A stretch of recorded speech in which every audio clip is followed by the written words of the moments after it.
Hello friend, आप सभी का आपके अपने YouTube channel super study for welcome है। जैसा कि दोस्तों मैं यूपीआर मिलन technician grade 2 and ISRO technician B के लिए इम्पॉर्टेंट ऑब्जेक्टिव क्वेश्चन की सीरीज चला रहे हैं। उसी क्रम में आज मेरा 43 पार्ट है। यदि आप हमारे 42 पार्ट अभी तक नहीं देखे हैं तो आप जाके हमारे यूट्यूब चैनल की प्लेलिस्ट में आप जाके वहाँ से देख सकते हैं। आपको वहाँ पे UPR Milan ISRO and technician grade 2 के नाम से प्लेलिस्ट आपको मिल जाएगी। वहाँ पे आपको सभी वीडियो मिल जाएंगे। आज का भी वीडियो और आने वाले सभी वीडियो आपको उसी प्लेलिस्ट में मिल जाएंगे। दोस्तों, यदि आप डीएमआरसी की तैयारी कर रहे हैं, एलएमआरसी की तैयारी कर रहे हैं, लखनऊ मेट्रो रेल कॉरपोरेशन जो कि अब हो गई है Uttar Pradesh metro rail corporation limited के नाम से, यदि आप नोएडा मेट्रो की तैयारी कर रहे हैं या आप डीआरडीओ के टेक्नीशियन की एग्ज़ाम की तैयारी कर रहे हैं, तो आप सभी के लिए एक वीडियो बहुत ही इम्पॉर्टेंट है। हम इसमें पिछले 5 वर्षों में लगातार पूछे गए इंपॉर्टेंट ऑब्जेक्टिव क्वेश्चन की सीरीज चला रहे हैं जो कि एग्जाम में बार बार आते हैं। ठीक है, उन 5 ईयर में जो पूछे गए क्वेश्चन हैं उनमें से जिनके आने की प्रायिकता सबसे अधिक है उन्हीं क्वेश्चन को हम सिलेक्ट करके लाके आते हैं। यदि आप इलेक्ट्रीशियन ट्रेड से हैं या इलेक्ट्रॉनिक मैकेनिक्स ट्रेड से हैं या इंस्ट्रूमेंट मैकेनिक ट्रेड से हैं तो सभी के लिए ये वीडियो बहुत ही इंपॉर्टेंट है। आज का जो चैप्टर है हमारा, आज का जो टॉपिक है वो हमारा ट्रांसफार्मर है। ठीक है, तो ट्रांसफार्मर एक ऐसा चैप्टर है जो कि वो हर ट्रेड में कॉमन है। यही आपका इलेक्ट्रीशियन हो, यही आपका इलेक्ट्रॉनिक मैकेनिक्स या इंस्ट्रूमेंट मैकेनिक्स हो, किसी भी ट्रेड का हो उसमें आपका ट्रांसफार्मर कॉमन होता है। ठीक है, तो ट्रांसफार्मर से मैक्सिमम क्वेश्चन आते हैं, यूपीआर मिलन भी आए हुए हैं। ठीक है दोस्तों, मैं जो आपको क्वेश्चन करा रहा हूँ पिछले पेपर के एनालिसिस के आधार पर, जैसे पेपर में क्वेश्चन पूछे गए थे उसी के अकॉर्डिंग हम क्वेश्चन को लेके आते हैं। ठीक है, तो हम आशा करते हैं कि आप सभी को हमारी वीडियो पसंद आ रही है। इस वीडियो दोस्तों पसंद आ रही है, इस वीडियो को आप लाइक करें और ज़्यादा से ज़्यादा आप शेयर करें। इस चैनल अभी तक सब्सक्राइब नहीं किए हैं तो चैनल को सब्सक्राइब करें। इसके अलावा दोस्तों, यदि आप ITI के स्टूडेंट हैं, अभी आप ITI कर रहे हैं, फर्स्ट ईयर में हैं या सेकेंड ईयर में, तो आपके लिए भी इम्पॉर्टेंट है क्योंकि आगे आप भी आओगे कंपटीशन के लाइन में, तब भी इम्पॉर्टेंट है। यदि आप अपना ITI का होम एग्ज़ाम दे रहे हो तब भी आपके लिए इम्पॉर्टेंट है क्योंकि वहाँ भी ऐसे ही क्वेश्चन पूछे जाते हैं। ठीक है दोस्तों, ज़्यादा टाइम नहीं लेते हुए हम डायरेक्ट आते हैं क्वेश्चन पे। ठीक है, देखते हैं आज का पहला question. The value of flux involve in the EMF equation of transformer is. Transformer के EMF समीकरण में शामिल फ्लक्स का मान क्या होता है। दोस्तों, जो ट्रांसफार्मर का इलेक्ट्रोमैग्नेटिक फोर्स का इक्वेशन होता है जिसे बोलते हैं EMF समीकरण, उसमें जो फ्लक्स होता है, फ्लक्स फाई का मान क्या होता है। ऑप्शन में है तात्क्षणिक होता है या इंस्टेंटेनियस वैल्यू होती है, या मैक्सिमम होता है, या एवरेज होता है, या RMS मान होता है जिसे बोलते हैं रूट मीन स्क्वायर, या हिंदी में बोलते हैं वर्ग माध्य मूल मान। ठीक है, तो क्या होता है हम जानते हैं EMF का जो इक्वेशन होता है E इक्वल टू होता है हमारा 4.44 into F into N into phi M। तो फाई M जो होता है हमारा, ये फाई M मतलब होता है क्या, मैक्सिमम या अधिकतम। तो हमारा जो फ्लक्स होता है वो फ्लक्स क्या होता है, अधिकतम होता है। वो फाई M कहाँ से आता है, फाई M इक्वल टू होता है हमारा BM, जो हमारा BM होता है ए फ्लक्स इंटू ए भी होता है फाई M का फार्मूला। ठीक है, तो फ्लक्स का formula phi M equal to होता है BM इंटू ए। ठीक है, यहाँ से भी आप निकाल सकते हो, तो यहाँ से निकलेगा तो आप यहाँ पे रख सकते हो क्वेश्चन में। तो E इक्वल टू हो जाता है हमारा 4.44 इंटू F हमारा फ्रिक्वेंसी होता है, हमारा रेशियो होता है कुंडली का, इंटू फाई M। ठीक है, यहाँ से हम ट्रांसफार्मर का इलेक्ट्रिक मैग्नेटिक फोर्स हम ज्ञात करते हैं। ठीक है, तो हमारा क्वेश्चन था कि EMF इक्वेशन के समीकरण में, ठीक है, EMF समीकरण में जो फ्लक्स है उसका मान क्या होगा। तो फ्लक्स का जो मान होगा क्या होगा, वो अधिकतम होगा, क्योंकि यदि आपको इक्वेशन याद है तो आप वहीं से पता चल जाएंगे फाई M का मान होता है अधिकतम फ्लक्स, यहीं से आपको पता चल जाएगा। ठीक है, तो दोस्तों क्या होता है कि सारे क्वेश्चन जो होते हैं वो फार्मूले पे होते हैं। यदि आपको फार्मूले अगर याद हैं तो कोई ऐसा क्वेश्चन होता है कि जो कि आपको ना आए, क्वेश्चन रटने की ज़रूरत नहीं। ठीक है, मेरा मेन टारगेट क्या होता है कि क्वेश्चन को आपको हम समझा सकें, कैसे भी समझाएं, ठीक है। लेकिन आप रटने का प्रयास ज़्यादा ना करें, क्वेश्चन को समझने का प्रयास करें। यदि आप क्वेश्चन को समझ लेंगे एक बार तो अपनी पूरी लाइफ में उस क्वेश्चन को आप कभी नहीं भूलेंगे, हमारी गारंटी है, ठीक है। आगे चल के देखते हैं दोस्तों next question. For maximum efficiency operation of a transformer iron losses equal, ठीक है। ट्रांसफार्मर के अधिकतम दक्षता के संचालन के लिए लौह हानि बराबर होती है। तो जो अगर हमको मैक्सिमम इफिशियंसी लेनी है तो मैक्सिमम इफिशियंसी के लिए जो हमारी आयरन लॉस है वो किसके बराबर होगी, ये आपको बताना है। ऑप्शन नंबर ए में दिया हुआ है copper losses, option number B में दिया हुआ है hysteresis losses, option number C में दिया हुआ है eddy current losses, option number D में दिया हुआ है हमिंग लॉसेस या गुनगुना हुआ हान, ठीक है। तो दोस्तों क्या होता है, पहले हमें इफिशियंसी का फार्मूला लिखते हैं। तो हमने बताया था कोई भी इफिशियंसी होगी, चाहे मोटर की हो, चाहे जनरेटर की हो, चाहे ट्रांसफार्मर की हो, चाहे यही अपनी ह्यूमन यानी अपनी भी इफिशियंसी आप निकालना चाहोगे तो इफिशियंसी हमेशा इफिशियंसी को जो फार्मूला होता है, जो दक्षता का फार्मूला होता है, वो हमेशा आउटपुट अपॉन इनपुट के फॉर्म में ही होता है, ठीक है।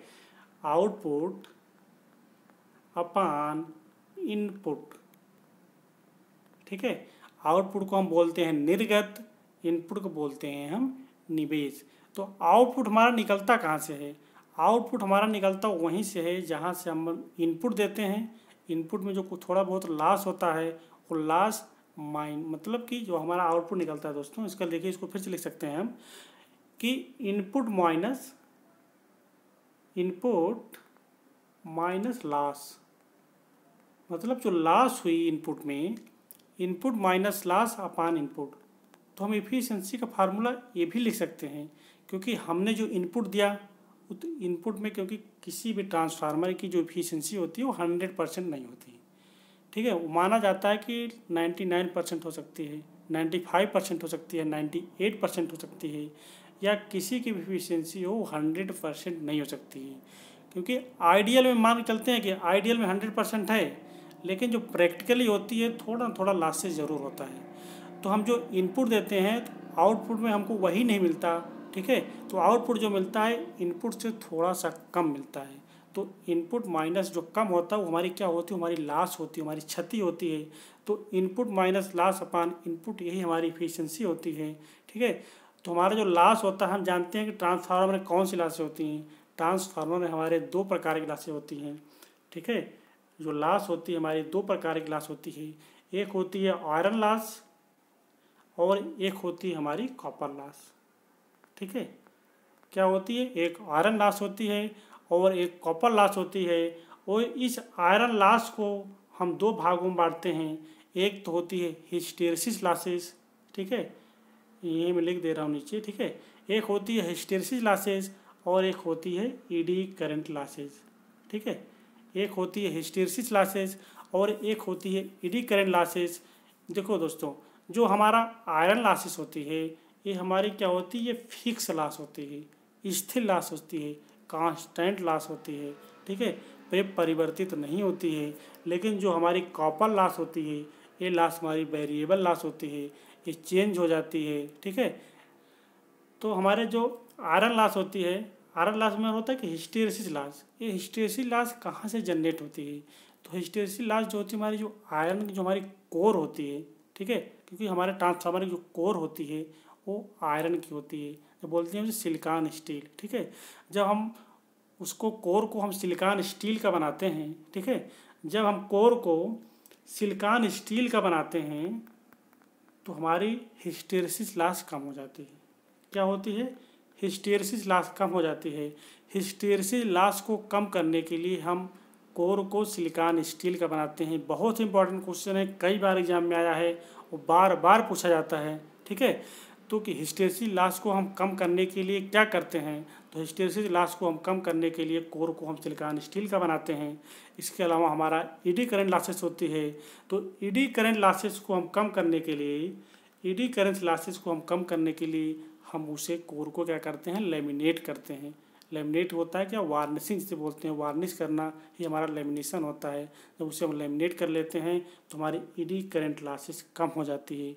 ये भी क्वेश्चन पूछा जाता है। तो मेरा क्वेश्चन यहाँ पे क्या था दोस्तों, इसलिए मैं इसको लास्ट को समझाया, क्योंकि लास्ट से मैक्सिमम क्वेश्चन आता है ट्रांसफार्मर से। ठीक है, ये लास्ट यही आपकी ट्रांसफार्मर हो, यही आपका मोटर हो, यही आपका जनरेटर हो। ठीक है, हर जगह आपको ये लास्ट मिलेगा। ठीक है, वो लास्ट जो है सेम होती हैं। जो लास्ट आप ट्रांसफार्मर पढ़ेंगे वही लास्ट आपको मोटर मिलेगी, वही लास्ट आपको जनरेटर मिलेगी। तो क्योंकि देखो ट्रांसफार्मर भी हमारा आयरन का या सिलिकॉन स्टील का बना होता है, मोटर भी हमारा इन्हीं सब का बना होता है, तो ये लास्ट भी वहाँ पर मिलेगी। बाइंडिंग जो होती है हमारी कॉपर की होती है। ठीक है, तो कॉपर वहाँ भी कॉपर प्रयोग किया जाता है। तो जहाँ पे कॉपर है वहाँ पे कॉपर लास्ट है, जहाँ पर सिलिकॉन स्टील या आयरन है तो वहाँ पे आयरन लास्ट है। अगर आयरन लास्ट है तो उसमें आयरन के 2 पार्ट हैं, एडी करंट लॉसेज और हिस्टैरिसीस लॉसेज। तो इस क्वेश्चन को आप रट लीजिए, कहीं भी अगर आयरन का यूज है या सिलिकॉन स्टील का यूज है तो वहाँ पर ये लॉस जरूर पाई जाएगी। हम आशा करते हैं कि आपको बहुत अच्छे से समझ में आया होगा। ठीक है, तो इस क्वेश्चन को हम समझाते हैं। इसमें कह रहा है कि मैक्सिमम दक्षता के लिए हमें क्या चाहिए। दोस्तों, अगर हमको एफिशिएंसी अधिक लेनी है, अगर हमारी आयरन लॉस, ठीक है, आयरन लॉस हमारी कॉपर लॉस के बराबर हो जाए, मतलब लॉस हमारी अगर एकदम मिनिमम हो जाए, तो हमारी जो एफिशिएंसी होगी हमारी एफिशिएंसी क्या होगी, मैक्सिमम होगी, मतलब अधिकतम होगी। तो ऑप्शन नंबर ए हमारा करेक्ट हो जाएगा। ऑप्शन नंबर ए हमारा क्या है, कॉपर लॉसेस, ताम्र हानि। ठीक है, इसी क्रम देखते हैं next question. A Buchholz relay can be installed on, जो हमारी बुखोल्ज रिले या उसे बुखोल्ज रिले भी कहते हैं। ठीक है, इसका स्थापन किया जा सकता है। इसका हम प्रयोग कहाँ करते हैं बुखोल्ज रिले का, ये आपको बताना है। ऑप्शन ए ऑटो ट्रांसफार्मर में, या ऑप्शन बी में दिया हुआ है एयर कूलेड ट्रांसफार्मर, वायु कूलित ट्रांसफार्मर में, या ऑप्शन सी है बिल्डिंग ट्रांसफार्मर, या ऑप्शन नंबर डी है ऑयल कूलित ट्रांसफार्मर, ऑयल कूलित ट्रांसफार्मर में। दोस्तों, हम बुखोल्ज रिले का हम प्रयोग करते हैं ऑयल कूलित ट्रांसफार्मर में। ठीक है, ये बुखोल्ज रिले क्या होती है कि हमको एक ट्रांसफार्मर से आंतरिक सुरक्षा प्रदान करती है, जो आंतरिक दोष होते हैं वो हमको बताती है।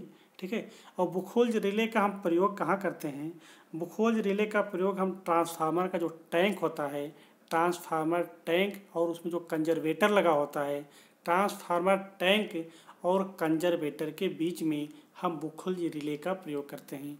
तो बुखोल्ज रिले क्या होती है, हमें ट्रांसफार्मर के आंतरिक दोष जो होते हैं, जो उसे इंटरनल फॉल्ट होती है, उस इंटरनल फॉल्ट के बारे में हमको बताती है। ठीक है, इससे हमें ट्रांसफार्मर की सुरक्षा भी प्रदान करती है। तो यह हमारे बुखोल्ज रिले का कार्य है। वो कहाँ हम प्रयोग करते हैं इसका हम प्रयोग करते हैं ऑयल कूलित ट्रांसफार्मर का। दोस्तों, ये अभी ऑब्जेक्टिव क्वेश्चन की सीरीज चल रही है। आप इसमें ऑब्जेक्टिव क्वेश्चन को समझते चलें, जैसे मैं आपको समझा रहा हूँ। बाकी जिस दिन से हम थ्योरी की क्लास स्टार्ट करेंगे, एक एक चीज़ हम आपको इतने अच्छे से समझा देंगे कि आप कभी भी उसे भूलोगे नहीं। ठीक है, बस दोस्तों, आप ऐसे वीडियो को देखते रहें, बस आप वीडियो को ज़्यादा से ज़्यादा शेयर करते रहें। थोड़ा सा टाइम की कमी हमारे पास भी है, तो कभी कभी वीडियो रेगुलरिटी नहीं ला पाता हूँ कि डेली आ जाए, लेकिन प्रयास करता हूँ मैं वीडियो आपको डेली वीडियो दे सकें। ठीक है, तो इसी क्रम देखते हैं दोस्तों नेक्स्ट क्वेश्चन। ट्रांसफार्मर रेटिंग को समानता दर्शाया जाता है। जो हमारा ट्रांसफार्मर होता है उसकी रेटिंग क्या होती है, ये क्वेश्चन बहुत ही इम्पोर्टेंट है। इसे आप वेरी इम्पोर्टेंट की सीरीज में रख लीजिए। ठीक है, अभी तक जितने भी एग्जाम हुए हैं मैक्सिमम में आपको एक क्वेश्चन मिलेगा, ये 99.99% है। ठीक है, यदि आप एग्ज़ाम दिए होंगे तो वहाँ पे आप देखिएगा, उस पेपर में आपको एक क्वेश्चन ज़रूर मिलेगा। ठीक है, तो पूछता है ट्रांसफार्मर की रेटिंग क्या होती है। ऑप्शन नंबर ए में दिया हुआ है KVA, ऑप्शन नंबर बी में दिया हुआ है किलोवाट में, या ऑप्शन नंबर सी में दिया हुआ है किलोवाट आवर में, या ऑप्शन नंबर डी में है kVAR में। तो हमारा क्या होता है, ट्रांसफार्मर की रेटिंग हमारी क्या होती है, किलो वोल्ट एम्पियर या KVA। तो ऑप्शन नंबर ए हमारा करेक्ट है। इसी क्रम देखते हैं दोस्तों next question. Step up transformer बढ़ाता है। स्टेप अप ट्रांसफार्मर हमारा क्या होता है, क्या बढ़ाता है वो, एनर्जी को बढ़ाता है या ऊर्जा को, या रेजिस्टेंस या प्रतिरोध को, वोल्टेज या वोल्टता को, फ्रीक्वेंसी या आवृत्ति को, किसको बढ़ाता है? तो हमारा स्टेप अप जो ट्रांसफार्मर होता है वोल्टता को बढ़ाता है। स्टेप अप ट्रांसफार्मर कैसे होता है? स्टेप अप ट्रांसफार्मर हमारा मान चलिए कि ये हमारा है प्राइमरी कुंडली और ये हमारी है सेकेंडरी कुंडली। तो स्टेप अप ट्रांसफार्मर जो होगा हमारा, उसका जो टर्न रेशियो होगा वो N2 ग्रेटर देन N1 होगा। ठीक है, जब N2 ग्रेटर देन N1 होगा तब हमारा वो स्टेप अप ट्रांसफार्मर होगा, या आप कह सकते हो N1 लेस देन N2। ठीक है, जब N1 का मान N2 से कम होगा तो हमारा ट्रांसफार्मर स्टेप अप होगा। मतलब जो हमारा टर्न रेशियो है वो सेकेंडरी का टर्न रेशियो अधिक होगा, प्राइमरी का टर्न रेशियो कम होगा, तो उस कंडीशन में हमारा ट्रांसफार्मर स्टेप अप ट्रांसफार्मर होगा। स्टेप डाउन में क्या होगा? स्टेप डाउन में हमारा, ठीक है, प्राइमरी कुंडली का मान अधिक होगा और सेकेंडरी कुंडली का मान हमारा कम होगा, तो क्या हो जाएगा हमारा step down transformer. Step down में क्या होगा कि वोल्टेज अधिक देंगे इनपुट में और आउटपुट में हमको कम वोल्टेज मिलेगी, और स्टेप अप में क्या होगा कि हम वोल्टेज इनपुट मतलब हम कम देंगे और आउटपुट हमको अधिक मिलेगी। तो स्टेप डाउन के लिए क्या हो जाएगा? स्टेप डाउन के लिए हो जाएगा N1 ग्रेटर देन N2। तो ये इक्वेशन ऐसे कभी कभी दे देता है, ठीक है, पूछ लेता है कि इसमें कौन सा स्टेप अप है और कौन स्टेप डाउन है, आपको ऐसे दे देगा सिर्फ। ठीक है, कैसे देगा क्वेश्चन? आपको क्वेश्चन दे देगा N1 ग्रेटर देन N2 या N1 लेस देन N2 या N1 इक्वल टू N2 या नन, इनमें से कोई नहीं। तो पूछ लेगा आपसे कि इसमें कौन सा स्टेप अप ट्रांसफार्मर है, तो आपको बताना रहेगा स्टेप अप के लिए क्या होगा। स्टेप अप के लिए होगा N1 लेस देन N2 या N2 ग्रेटर देन N1। तो मतलब कि कुंडली N2 का मान अधिक होगा तो वह स्टेप अप होगा। तो क्वेश्चन दोस्तों कभी कभी एग्जामिनर ऐसे भी पूछता है। ठीक है, तो किसी भी तरह से क्वेश्चन पूछे आपको हर प्रकार से क्वेश्चन को करना ही है। तो इसका ऑप्शन नंबर सी हमारा करेक्ट हो जाएगा। ठीक है, इसी क्रम देखते हैं next question. Beach of the following is not fitted on transformer. ठीक है, इनमें से कौन ट्रांसफार्मर में फिट नहीं किया जा सकता? ऐसा कौन सा चीज़ है जिसे हम ट्रांसफार्मर में लगा नहीं सकते? ऑप्शन नंबर ए है कम्यूटेटर, ऑप्शन नंबर बी है ब्रीदर, ऑप्शन नंबर सी है कंजर्वेटर, ऑप्शन नंबर डी है बुखोल्ज रिले। ठीक है, तो हम जानते हैं दोस्तों ब्रीदर के बारे में जानते हैं, कंजर्वेटर के बारे में जानते हैं, बुखोल्ज रिले के बारे में जानते हैं। ये तीनों चीज़ें तो ट्रांसफार्मर में लगती हैं, लेकिन ये जो कम्यूटेटर होता है, एक कम्यूटेटर को हम ट्रांसफार्मर में नहीं प्रयोग करते। इस कम्यूटेटर को हम प्रयोग कहाँ करते हैं? इस कम्यूटेटर का प्रयोग हम डीसी जनरेटर में करते हैं। कहाँ करते हैं? डीसी जनरेटर में करते हैं। जब डीसी जनरेटर में कम्यूटेटर को लगाते हैं तो एज ए रेक्टिफायर की तरह कार्य करता है वो। ठीक है, रेक्टिफायर काम क्या होता है? एसी को डीसी में कन्वर्ट करना। तो कम्यूटेटर का भी काम यही होता है। तो कम्यूटेटर को हम लगाते हैं कहाँ पे? कम्यूटेटर को हम डीसी जनरेटर में लगाते हैं। ठीक है, तो यही ऑप्शन हमारा सही हो जाएगा कि हम कम्यूटेटर को ट्रांसफार्मर में नहीं लगा सकते, मतलब फिट नहीं कर सकते। तो ऑप्शन नंबर ए हमारा करेक्ट हो जाएगा। इसी क्रम देखते हैं हम next question. Open circuit test in transformer is connected to determine. ठीक है, ट्रांसफार्मर में जो खुला परिपथ होता है हमारा, खुला परिपथ परीक्षण से बोलते हैं, ओपन सर्किट टेस्ट, क्या पता लगाने के लिए किया जाता है? तो दोस्तों जो हमारा ट्रांसफार्मर होता है, तो ट्रांसफार्मर को जब हम असेंबली करते हैं तो असेंबली करते समय उसके बीच में हम ओपन सर्किट टेस्ट या क्लोज सर्किट टेस्ट और टेस्ट पे होते हैं। इन टेस्ट का हम प्रयोग करते हैं उसके जानने के लिए कि उसमें क्या सही है क्या गलत है। ठीक है, जैसे हम देखते हैं क्या हिस्टेरिसिस लॉसेस को पता करने के लिए, या कॉपर लॉसेस को पता करने के लिए, या कोर लॉसेस को पता करने के लिए, या एडी करेंट लॉसेस को पता करने के लिए। तो हम ओपन सर्किट टेस्ट का हम प्रयोग करते हैं क्या? कोर लॉसेस पता करने के लिए। जो हमारी कोर में लॉसें कितना है या हानियाँ कितनी हैं, उन हानियों को पता करने के लिए हम ओपन सर्किट टेस्ट करते हैं। ठीक है, तो ऑप्शन नंबर सी हमारा करेक्ट हो जाएगा। इसी क्रम देखते हैं नेक्स्ट क्वेश्चन। ए ट्रांसफार्मर में have 2 or more rating depending upon this type of. किसी ट्रांसफार्मर में 2 या 2 से अधिक वर्गीकरण हो सकता है जो निर्भर करेगा कि किस प्रकार का है। ठीक है, आपको बताना है ऑप्शन नंबर ए में है वो इंसुलेशन यूज्ड है, मतलब तापरोधक प्रयुक्त हुआ है, या बाइंडिंग प्रयुक्त हुआ है, या कोर यूज्ड कोर प्रयुक्त हुआ है, या कूलिंग यूज्ड शीतलन प्रयुक्त हुआ है। तो किसी भी ट्रांसफार्मर में दो या दो से अधिक वर्गीकरण हो सकता है जो निर्भर करेगा कि किस प्रकार का है। तो दोस्तों ऑप्शन नंबर डी होगा हमारा कूलिंग यूज्ड। शीतलन अगर प्रयुक्त होगा तो निर्भर करता है। तो हमारी कूलिंग कई प्रकार से होती है। तो एक प्रकार से हम ऑयल की कूलिंग होती है, आप जानते हैं ऑयल के माध्यम से उसे हम कूल कर सकते हैं। एक तो होता है कि हवा का झोंका दे सकते हैं, ठीक है, तो हवा का डाल के हम उसे कूलिंग कर सकते हैं। एक होता है हमारा कि प्राकृतिक शीतलन होता है, जैसे देखते हो कि मैक्सिमम ट्रांसफार्मर खुले में लगाए जाते हैं जिससे वहाँ पर वायु शीतलन होता है, प्राकृतिक शीतलन होता है, ठीक है। एक होता है हमारा तेल निमज्जित या शीतीकरण, जल शीतीकरण, ठीक है। तो ये हमारे सब शीतलन के प्रकार हैं, ठीक है। अब इसी क्रम देखते हैं next question. The power transformer is a constant dot dot device. ऊर्जा ट्रांसफार्मर एक निरंतर डॉट डॉट यंत्र है। करंट, वोल्टेज या मुख्य फ्लक्स या पावर। तो ऑप्शन नंबर सी हमारा हो जाएगा। जो हमारा पावर ट्रांसफार्मर होगा वो मेन फ्लक्स डिवाइस होती है, ठीक है, मुख्य फ्लक्स डिवाइस होती है। इसी क्रम में देखते हैं दोस्तों next. The 25 kVA transformer has a voltage ratio 3300/400 volt. Find the primary current.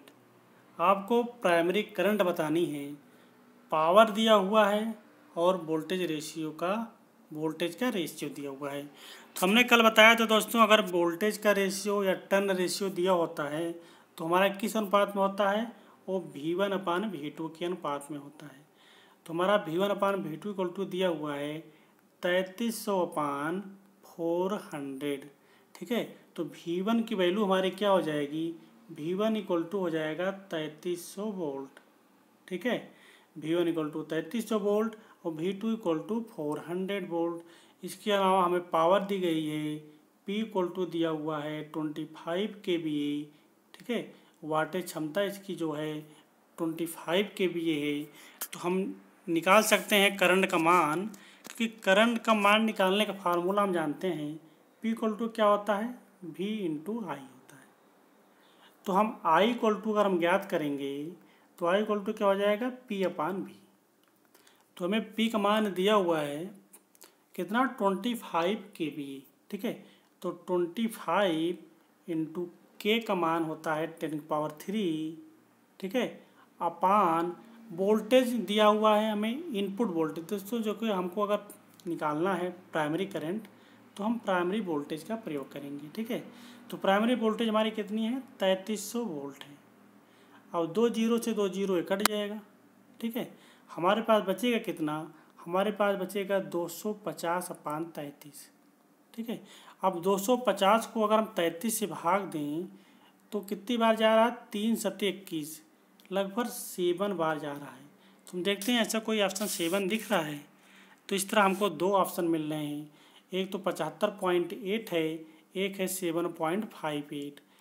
तो देखिए दोस्तों, अगर हम 250 को अगर हम 33 से भाग देते हैं, अगर हम 7 बार ले जाते हैं तो ऑलरेडी ऐसे ही 210 हो जा रहा है। तो मतलब कि ऑप्शन नंबर डी ही आंसर आ सकता है, ये तो आने का कोई चांस ही नहीं, बी, ठीक है। तो ऑप्शन नंबर डी हमारा करेक्ट हो जाएगा। बाकी आप सभी भी डिवाइड करके हमको बताइएगा इसका आंसर कितना आया था, ठीक है। बाकी मैं ऑप्शन नंबर डी मान के चल रहा हूँ, इसका आंसर सही है 7.58 एम्पियर। बाकी आप डिवाइड करके बताना कि कितना आंसर आया था, ठीक है। अब इसी क्रम देखते हैं नेक्स्ट क्वेश्चन। दोस्तों मेरा मेन काम क्या है कि आपको फार्मूले कैसे यूज करने हैं, कैसे आपको फार्मूले लगाने हैं। बाकी आप तो कैलकुलेशन कर सकते हो, क्योंकि कैलकुलेशन वो आपके ऊपर है कि आप कितना फास्ट कैलकुलेशन कर सकते हो। हमारे यहाँ करने से आपका कोई बेनिफिट नहीं होने वाला है। आप कितना फास्ट करते हो, कितना जल्दी करते हो, वो आपके लिए है, क्योंकि एक क्वेश्चन 40 से लेकर 45 सेकंड के बीच का होता है, ठीक है।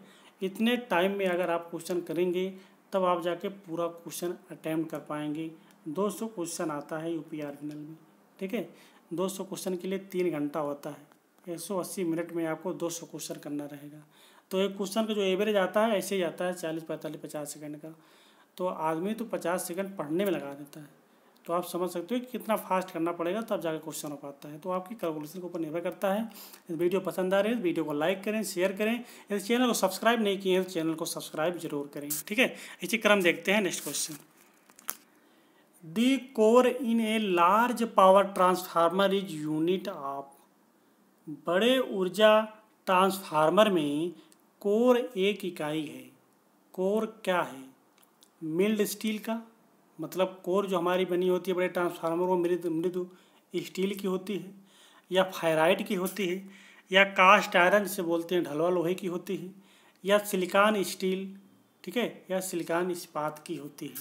ठीक है, तो दोस्तों हमने बताया था कि कोर का प्रयोग हम सिलिकॉन स्टील का, मतलब सिलिकॉन स्टील का हम बनाते हैं कोर। क्यों? क्योंकि हमको लॉसेस कम करनी होती है आयरन। तो बड़े ट्रांसफार्मरों में अगर हम सिलिकॉन स्टील का प्रयोग नहीं करेंगे तो लॉसेस अधिक होंगी, तो इसलिए हम बड़े ट्रांसफार्मरों में सिलिकॉन स्टील का प्रयोग करते हैं। बहुत छोटे प्रकार के ट्रांसफार्मरों में हम ढलवा लोहे का भी प्रयोग कर लेते हैं, लेकिन अब ज़्यादातर प्रयोग जो है सिलिकॉन स्टील का ही होता है। ठीक है, तो सिलिकॉन स्टील का प्रयोग हम इसीलिए करते हैं क्योंकि वहाँ पे आयरन लॉसेस कम होती है। तो ऑप्शन नंबर डी हमारा करेक्ट हो जाएगा। हर क्वेश्चन को दोस्तों एक दूसरे से रिलेट करते चलो। अगर कहीं पे अगर सिलिकॉन स्टील प्रयोग हो रही है तो आपको दिमाग में तुरंत आ जाना चाहिए सिलिकॉन स्टील का प्रयोग क्यों होता है, क्योंकि सिलिकॉन स्टील का प्रयोग करने से आयरन लॉसेस कम होंगी। जब एक क्वेश्चन को दूसरे क्वेश्चन से आप लिंक करोगे ना तो ऐसे तैयारी आपकी बेहतर होती जाएगी। तो इसी क्रम देखते हैं नेक्स्ट क्वेश्चन। इन ए 3 phase delta connected balance load. एक 3 phase delta connected balance load में क्या होगा? कोई एक 3 फेज है और वो डेल्टा मोड में कनेक्टेड है, तो उसमें पूछ रहा है जो उसका बैलेंस लोड होगा वो क्या होगा। ऑप्शन नंबर ए में दिया है line current is equal two phase current. जो हमारी लाइन धारा होगी वो फेज धारा के बराबर होगी, या line current is 3 times the phase current. Line धारा फेज धारा के 3 गुना है, या लाइन धारा फेज धारा के √3 गुना है, या ऑप्शन नंबर डी में है line current is the sum of the 3 phase current. ठीक है, ये आपको बताना है। तो हम जानते हैं दोस्तों क्या है, हमने बताया था कल या इसके पहले वीडियो में, किसी वीडियो में मैंने बताया आपको कि जो हमारा डेल्टा होता है, डेल्टा सर्किट हमारी कैसे कार्य करती है। डेल्टा सर्किट हमारी एज ए समांतर नेटवर्क या समांतर सर्किट या पैरेलल सर्किट की तरह कार्य करती है। यदि हमारी कोई सर्किट पैरेलल में है या समांतर में है तो उसमें क्या होता है, उसमें वोल्टेज जो होता है वो समान होता है। वोल्टेज तो सेम होता है, लेकिन जो करंट होती है, करंट क्या होती है, करंट हमारी अलग अलग होती है। Not equal, I1 not equal to I2, मतलब करंट हमारी क्या होती है, डिफरेंट होती है। ठीक है, लेकिन वोल्टेज क्या होता है, वोल्टेज हमारा सेम होता है। तो हमारी जो करंट हो जाएगी यहाँ पे, लाइन करंट जो हो जाएगी वो हमारी फेज करंट की √3 गुना हो जाएगी, IPH। तो इसमें किस में दिया हुआ है, ये ऑप्शन नंबर सी में दिया हुआ है, line current is √3 times the phase current.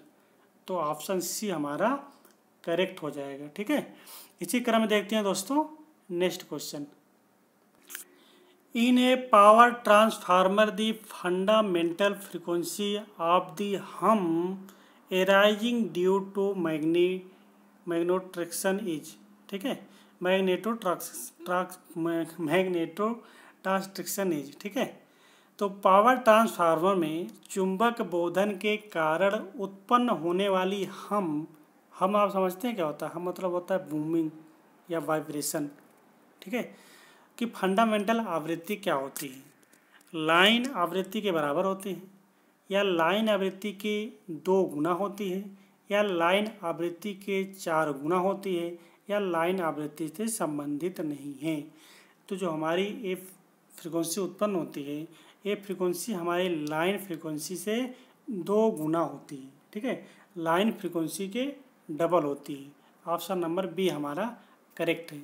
इसका रीजन है दोस्तों डबल होने का। अगर डबल ना होगा, अगर फ्रिक्वेंसी लो रहेगी, तो हमारी फ्रिक्वेंसी लो रहेगी तो मैग्नेटिक करंट प्रवाहित होगी। जब मैग्नेटिक करंट प्रवाहित होगी तो क्या होगा कि हीट जनरेट होगी, जब हीट जनरेट होगी तो चुंबकीय, जब हीट जनरेट होती है तो क्या होता है कि चुंबकीय धारा अधिक हो जाती है, तो उसमें फिर लौ हानियाँ बढ़ने के चांस अधिक हो जाते हैं। हीट जनरेट होगी तो समझ रहे हैं कि जनरेट होगी तो लॉसेज बढ़ेगा, जब लॉसेज बढ़ेगा तो और हीट जनरेट होगी तो हमारी जो कुंडली होती है ना उस कुंडली को जला सकती है।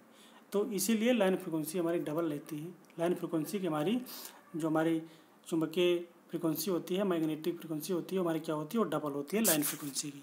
तो double the line frequency, option number B हमारा करेक्ट है। इसी क्रम देखते हैं दोस्तों नेक्स्ट क्वेश्चन। नेक्स्ट क्वेश्चन है हमारा, एक आदर्श ट्रांसफार्मर में डॉट डॉट क्या होता है। आपको बताना है कि आदर्श ट्रांसफार्मर में क्या होता है। कुंडलों में प्रतिरोध नहीं होता, क्रोड में किसी प्रकार की हानि नहीं होती, क्रोड में अनंत पारगम्यता होती है, या इनमें से सभी होता है। तो अगर हम एक आइडियल की बात करेंगे, एक आदर्श ट्रांसफार्मर की बात करेंगे, तो उसमें सब चीज़ें सही होनी चाहिए। हम मान चलते हैं कुंडलों में प्रतिरोध भी नहीं होगा, बिल्कुल नहीं होगा, ठीक है। क्रोड में किसी प्रकार की हानि नहीं होती, सही है। अगर वो आइडियल है तो उसमें कोई हानि भी नहीं होगी, ठीक है। एफिशिएंसी हमारी 100% होगी आइडियल केस में। क्रोड में अनंत पारगम्यता होगी, मतलब चुंबकशीलता जो होगी क्रोड की वो अधिक होगी, ये भी सही है। और इनमें से सभी ऑल ऑफ दीज, ये सारे ऑप्शन हमारे सही हैं। तो ऑप्शन नंबर डी हमारा करेक्ट हो जाएगा एक आइडियल ट्रांसफार्मर के केस में, ठीक है। इसी क्रम में देखते हैं नेक्स्ट क्वेश्चन। डॉट डॉट एक घूर्णी परिणाम मित्र माना जा सकता है। रोटेटिंग ट्रांसफार्मर को हम किसके नाम से जानते हैं। सॉरी दोस्तों तो इसमें बताना है आपको, रोटेटिंग ट्रांसफार्मर को हम डॉट डॉट और किस नाम से हम जानते हैं। रोटेटिंग ट्रांसफार्मर जो होता है, ऑप्शन नंबर ए में दिष्ट धारा श्रेणी मोटर, या दिष्ट धारा शंट मोटर, या इंडक्शन मोटर, या पैरेलल मोटर से बोलते हैं। ऑप्शन नंबर डी है इनमें से कोई नहीं। तो हम रोटेटिंग ट्रांसफार्मर के रूप में हम पैरेलल मोटर का प्रयोग कर सकते हैं। जो हमारा इंडक्शन मोटर होता है उसे हम पैरेलल मोटर की तरह प्रयोग कर सकते हैं। इसमें क्या होता है दोस्तों, जो हमारी सेकेंडरी वाइंडिंग होती है, सेकेंडरी वाइंडिंग को अगर हम शॉर्ट कर दें तो प्राइमरी वाइंडिंग हमारी फ्री हो जाएगी और वो रोटेट करके रोटेटिंग ट्रांसफार्मर की तरह कार्य करती है। तो हमारा इंडक्शन पैरेलल मोटर जो होता है वो हमारा रोटेटिंग ट्रांसफार्मर की तरह कार्य करता है। ऑप्शन नंबर सी हमारा करेक्ट है। इसी क्रम देखते हैं नेक्स्ट क्वेश्चन। निम्न में कौन सा ट्रांसफार्मर का मूल अवयव नहीं, मूल कंपोनेंट नहीं, ये आपको बताना है ट्रांसफार्मर के केस में। तो ऑप्शन नंबर ए में क्रोड, इसे बोलते हैं कोर, प्राथमिक कुंडलन या प्राइमरी कुंडली, द्वितीय कुंडलन या सेकेंडरी कुंडली, परस्पर अभिवाह इसे बोलते हैं फ्लक्स। तो इसमें क्या होता है दोस्तों, जो हमारा प्राइमरी कंपोनेंट है वो फ्लक्स नहीं। आप कहेंगे सर फ्लक्स भी तो होता है ट्रांसफार्मर में। दोस्तों फ्लक्स क्या होता है कि फ्लक्स बाद में जनरेट होता है, फ्लक्स पहले से, ठीक है, मोल्ड नहीं होता, वो बाद में जनरेट होता है। तो प्राइमरी कंपोनेंट हमारा क्या है, कोर है, प्राइमरी वाइंडिंग और सेकेंडरी वाइंडिंग, ये सभी ट्रांसफार्मर में ऑलरेडी पहले से बनाई जाती हैं। लेकिन फ्लक्स क्या होता है, फ्लक्स ट्रांसफार्मर के जनरेट करने के बाद फ्लक्स क्या होता है उसमें जनरेट होता है ट्रांसफार्मर चालू होने के बाद। तो ऑप्शन नंबर डी हमारा करेक्ट है कि ट्रांसफार्मर का मूल अवयव फ्लक्स नहीं है। इसी क्रम देखते हैं नेक्स्ट क्वेश्चन। किसी ट्रांसफार्मर में चुंबकीय अभिवाह का पथ कैसा होना चाहिए। दोस्तों थोड़ा फास्ट चलेंगे अब, ठीक है। किसी ट्रांसफार्मर में चुंबकीय अभिवाह का पाथ कैसा होना चाहिए, उच्च प्रतिरोध वाला, या उच्च प्रतिष्ठाम्भ वाला, या निम्न प्रतिरोध वाला, या निम्न प्रतिष्ठाम्भ वाला। तो इस क्वेश्चन को आप डायरेक्ट ऐसे रट लें। तो किसी चुंबकीय अभिवाह का पाथ कैसा होना चाहिए, निम्न प्रतिष्ठाम्भ या रिलक्टेंस वाला होना चाहिए, ठीक है। ऑप्शन नंबर डी हमारा करेक्ट है। इसी क्रम देख, एक सामान्य ट्रांसफार्मर डॉट डॉट पर कार्य करता है, प्रत्यावर्ती धारा पर, डीसी धारा पर, प्रत्यावर्ती एवं डीसी धारा दोनों पर, या संबंधित डीसी धारा पर, ठीक है। हम जानते हैं हमारा जो ट्रांसफार्मर होता है वो कैसे कार्य करता है, ओनली एसी पर कार्य करता है। तो ऑप्शन नंबर ए हमारा करेक्ट हो जाएगा। इसी क्रम देखते हैं दोस्तों next question. Transformer dot dot को रूपांतरित करता है। ट्रांसफार्मर किसको रूपांतरित करता है, ऑप्शन नंबर ए में है आवृत्ति, ऑप्शन नंबर बी में है वोल्टेज, ऑप्शन नंबर सी में है धारा, ऑप्शन नंबर डी में है धारा और वोल्टेज दोनों। तो हमारा जो ट्रांसफार्मर होता है हम जानते हैं वोल्टेज को रूपांतरित करता है, वही up to down, down to up, या स्टेप अप स्टेप डाउन की तरह हम प्रयोग करते हैं। तो वोल्टेज होता है हमारा, ठीक है। ऑप्शन नंबर बी हमारा करेक्ट है। इसी क्रम देखते हैं नेक्स्ट क्वेश्चन। एक पैरामिड का कोर क्यों पटल से बना होता है। जो हमारा ट्रांसफार्मर होता है, ट्रांसफार्मर को हिंदी में हम पैरामिड भी बोलते हैं, ठीक है। इस चीज़ को आपको याद रखना है। तो पहला मैथ का कोर जो होता है हमारा पटल का क्यों बना होता है ये आपको बताना है। मैंने बताया था कोर हमारी पटलित होगी, तो किस लिए कोर को पटलित करना या पटल करना क्या होता है, एडी करंट लॉसेस को कम करने के लिए, भंवर धारा कम करने के लिए कोर को हम लैमिनेट करते हैं, उसे बोलते हैं इंग्लिश में लैमिनेटेड कोर या पटल बोलते हैं हिंदी में। ठीक है, इसे पटलित करना, इसे लैमिनेट करना एक ही चीज़ है। तो क्या होता है, इसे लैमिनेट करते हैं तो भंवर धारा या एडी करंट लॉसेस को कम करने के लिए। तो ऑप्शन नंबर सी हमारा करेक्ट हो जाएगा। इसी क्रम देखते हैं नेक्स्ट क्वेश्चन। समानांतर में कार्य कर रहे दो ट्रांसफार्मरों द्वारा लिया जाने वाला लोड क्या होगा। यदि दो ट्रांसफार्मर हमारे पैरेलल में काम कर रहे हैं तो उनके द्वारा लिया जाने वाला जो लोड होगा वो किस प्रकार का होगा ये आपको बताना है। रेटिंग पर निर्भर करता है या लीकेज रिलक्टेंस पर निर्भर करता है या कार्य क्षमता पर निर्भर करता है या प्रति इकाई प्रतिबाधा पर निर्भर करता है।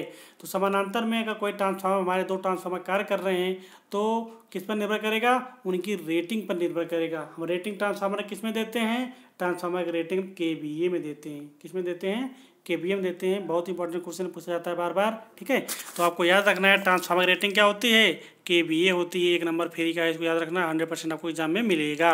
इसी क्रम देखते हैं नेक्स्ट। एक पहला मैथ के लघुपथन मतलब शॉर्ट सर्किट टेस्ट के बारे में बात कर रहा है। ट्रांसफार्मर के शॉर्ट सर्किट टेस्ट हम किस लिए करते हैं आपको बताना है। ऑप्शन नंबर ए में उच्च वोल्टता पार्ट्स आमतौर पर लघु परिपथ किया जाता है, निम्न वोल्टता पार्ट्स आमतौर पर लघु परिपथित किया जाता है, या वरीयता अनुसार कोई भी पार्ट्स लघु परिपथित किया जाता है, इनमें से कोई नहीं। तो अगर हम मतलब कि पहला मैथ में हम शॉर्ट सर्किट टेस्ट करते हैं तो उसमें क्या होता है, निम्न वोल्टता पार्ट्स आमतौर पर शॉर्ट सर्किट परिपथ किया जाता है, मतलब शॉर्ट सर्किट किया जाता है निम्न वोल्टेज पर। तो ऑप्शन नंबर बी हमारा करेक्ट हो जाएगा, मतलब सही हो जाएगा। ऑप्शन नंबर बी हमारा करेक्ट है। इसी क्रम देखते हैं नेक्स्ट क्वेश्चन। 1000 प्राथमिक फेरों वाले एक ट्रांसफार्मर को 250 वोल्ट AC सप्लाई से जोड़ा जाता है और 400 वोल्ट का द्वितीयक वोल्टेज प्राप्त करने के लिए द्वितीयक फेरों की संख्या बताइए। ठीक है, हमको क्या बताना है दोस्तों, हमको बताना है सेकेंडरी कुंडली का मान। ठीक है, क्योंकि देखिए प्राथमिक कुंडली का मान दिया हुआ है, N1 का मान दिया हुआ है 1000। ठीक है, और प्राइमरी वोल्टेज का मान दिया हुआ है 250 वोल्ट, V1 इक्वल टू दिया हुआ है 250 वोल्ट, और V2 इक्वल टू हमको लेना है। ठीक है, V2 इक्वल टू भी दिया हुआ है 400 वोल्ट, हमको N2 का मान ज्ञात करना है। ठीक है, तो दोस्तों अगर इस क्वेश्चन को हम सॉल्व करना चाहें तो यहीं देख सकते हैं कैसे, क्योंकि देखिए दो ऑप्शन तुम्हारा निगलेक्ट हो जाएगा। हमने बताया है अभी, अगर हमको, क्योंकि देखिए 250 वोल्ट इनपुट में है, आउटपुट में 400 वोल्ट है, तो हमको यूज करना है कैसे, स्टेप अप की तरह। जब स्टेप अप की तरह यूज करना है तो हमें क्या होगा, N2 ग्रेटर देन N1 होना चाहिए। N1 का मान कितना है, 1000 है। तो option number A, option number C तो हमारा हो ही नहीं सकता। अब बचा 1600, 1250, बी और डी, दो ही ऑप्शन बचे हैं। ठीक है, तो इन्हीं दो ऑप्शन में से कोई आंसर होगा, इसी को हम देखते हैं। ठीक है, तो हम इसको सॉल्व करने का तरीका हमारा क्या है, सॉल्व करने का तरीका वही हमारा N2 upon N1 equal to V2 upon V1। तो V2 का मान हमको कितना दिया हुआ है, 400 वोल्ट। ठीक है, V1 का मान 250 दिया हुआ है, इनटू N1 का मान हमें 1000 दिया हुआ है। तो इसको हम ज्ञात करते हैं। ठीक है, ऐसे हो गया, ऐसे हो गया, 25 के 25, 25 चौको 100, 4 चौक 16, मतलब 1600 आ गया हमारा टर्न सेकेंडरी का। तो N2 का मान 1600 आ गया, जो कि ऑप्शन नंबर बी में हमारा दिया हुआ है। तो ऑप्शन नंबर बी हमारा करेक्ट है। मेन दोस्तों क्या होता है, लगाने का तरीका और फार्मूला, यही दो चीज़ आपको मालूम है तो कोई भी न्यूमेरिकल आपका ऐसा नहीं है कि जो कि ना आए। ठीक है, हम आशा करते हैं कि आपको क्वेश्चन समझ में आया होगा। क्वेश्चन समझ में आया है तो वीडियो को तुरंत आप लाइक करें और ज़्यादा से ज़्यादा उसे शेयर करें। इस चैनल सब्सक्राइब नहीं किए, चैनल को सब्सक्राइब करें और साथ में बेल आइकन को जरूर प्रेस करें। ठीक है, इसी क्रम देखते हैं नेक्स्ट क्वेश्चन। नेक्स्ट क्वेश्चन दोस्तों, ट्रांसफार्मर के कोरोड को पटलित क्यों बनाया जाता है। फिर से वही क्वेश्चन रिवाइज हो गया है। ठीक है, तो ऑप्शन नंबर ए क्या, भंवर धारा की क्षति को न्यूनीकरण करने के लिए, यही ऑप्शन नंबर सही है। ठीक है, ऑप्शन नंबर ए हमारा करेक्ट है, क्योंकि अगर कोर पटलित आ गया और एडी करंट आपको कहीं दिख गया तो वही ऑप्शन आपको मार के चले जाना है। ठीक है, तो ऑप्शन नंबर ए हमारा करेक्ट हो जाएगा। एडी करंट लॉसेस को कम करने के लिए हम कोर को क्या करते हैं, लेमिनेट करते हैं या पटलित करते हैं। इसी क्रम देखते हैं नेक्स्ट क्वेश्चन।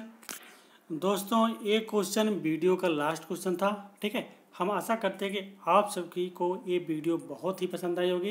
इस वीडियो को पसंद आई तो वीडियो को आप लाइक ज़रूर करें, शेयर करें और चैनल को सब्सक्राइब करें। ठीक है दोस्तों, इसके अलावा मैंने कल आपसे एक क्वेश्चन पूछा था कि इसका आंसर आप सभी को कमेंट सेक्शन में देना है, तो सभी स्टूडेंट ने इसका आंसर कमेंट सेक्शन में दिया। हमें बहुत अच्छा लगा, कुछ लोगों ने इसके बारे में भी लिखा।